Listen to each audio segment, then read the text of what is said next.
So this is the man, the president of United States of America. इन्होंने पूरे world के economic conditions को बहुत ही बुरे तरीके से अस्त व्यस्त करके रख दिया है। इनके खुद के इकोनॉमिक कंडीशन तो खराब होने वाले हैं ही। United States is about to go into recession, और पूरे वर्ल्ड पे ही इकोनॉमिक रिसेशन का खतरा मंडरा रहा है। इन्होंने रिसेंटली एक बहुत ही अनफॉर्चुनेट स्टेटमेंट बोला है, जिसके कारण पूरे के पूरे वर्ल्ड मीडिया इसको कवर कर रहे हैं।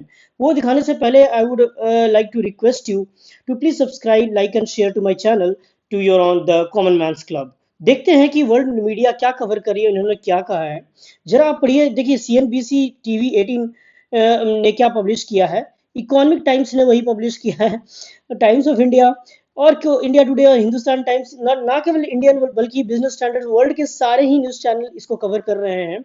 इन्होंने ना केवल वर्ल्ड लीडर्स की मौकरी की है, बल्कि उनको पूरे तरीके से चिढ़ाया है। इतना एरोगेंस पता नहीं किस बात का इस व्यक्ति में आ चुका है अभी। वो वीडियो मैं आपको यूट्यूब पे पड़ा हुआ है, मैं आपको दिखा नहीं सकता हूँ। आप खुद ही जाके यूट्यूब पे सर्च करके सुन सकते हैं कि उन्होंने क्या बोला है। ओके, सो इनके इस तरह के पॉलिसी के कारण अगर सबसे ज्यादा किसी व्यक्ति का नुकसान हो रहा होगा तो ये भाई साहब का हो रहा है। जी हाँ, एलन मस्क का। ये आए थे यूएस प्रेसिडेंट डोनाल्ड ट्रंप का साथ देने के लिए कि आगे यूएस को और इकोनॉमिकली स्ट्रांग बनाएंगे, परंतु इनके कंपनी के शेयर्स खुद ही बहुत ज्यादा गिरते जा रहे हैं।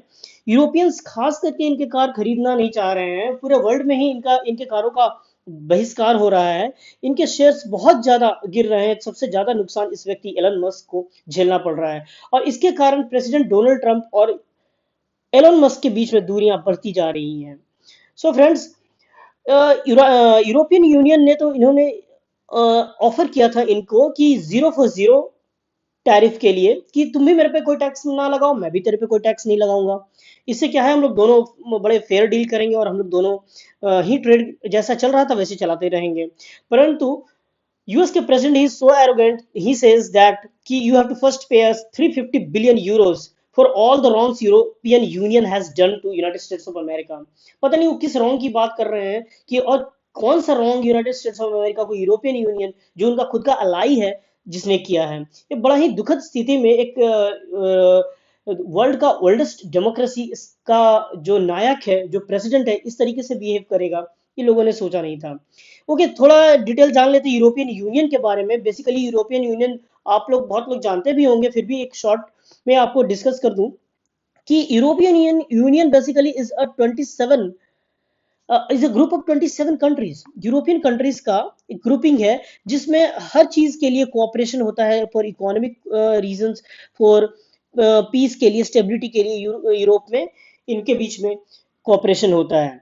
ओके, सो ये है 27 कंट्रीज जो यूरोपियन यूनियन में बिलोंग करते हैं। ये मैप के थ्रू मैं आपको दिखाना चाहूंगा, ये सारे कंट्रीज हैं। एक बार आप देख सकते हैं कि यूरोपियन यूनियन में ये सारे कंट्रीज आते हैं।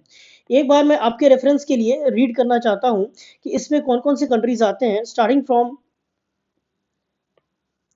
Austria, Belgium, Bulgaria, Croatia, Cyprus, चेक Republic, Denmark, Estonia, Finland, France, Germany, Greece, Hungary, Ireland, Italy, Latvia, Lithuania, Luxembourg, Malta, Netherlands, Poland, Portugal,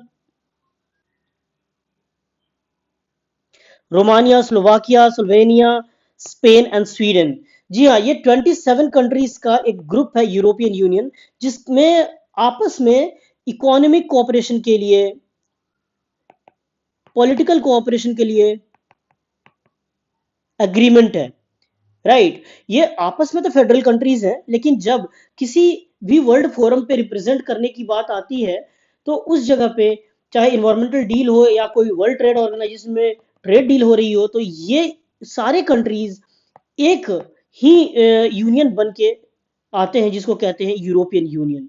okay, सो इनके स्टेटमेंट से यूरोपियन यूनियन के जो कमिश्नर है, यूरोपियन यूनियन के ट्रेड कमिश्नर, बेसिकली इन्होंने offer किया था, बट प्रेसिडेंट डोनाल्ड ट्रंप ने वो भी रिजेक्ट कर लिया। तो so much of arrogance is being seen in president Donald Trump. So आगे देखते हैं कि आगे और भी इंटरेस्टिंग होने वाला है जियो political scenario.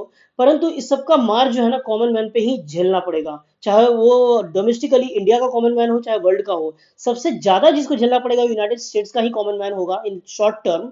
Obviously in long term ये यूएसए के लिए बेनिफिशियल है, लेकिन ये कोई तरीका नहीं है कि किसी भी पॉलिसी को तुरंत ओवरनाइट इंप्लीमेंट करने का, राइट। इंडिया, ऐसे कहते हैं लोग कि सबसे ज्यादा बेनिफिशियल रहेगा। आने वाले टाइम में देखना पड़ेगा कि कितना बेनिफिशियल इंडिया एक्चुअली में रहता है, क्योंकि सबसे ज्यादा जिसके against United States of America के प्रेसिडेंट है, वो है चाइना के अगेंस्ट है। ठीक है, इंडिया पे उन्होंने अभी भी फार्मा पे टैरिफ नहीं लगाया है, जो कि आने वाला है वो लगाएंगे, जरूर लगाएंगे। तो आगे आने वाले टाइम में देखना होगा कि वो किस प्रकार का पॉलिसी लेके आते हैं इंडिया के लिए। So that's all for today. I would request you to please subscribe, like and share to my channel for next video. Thank you.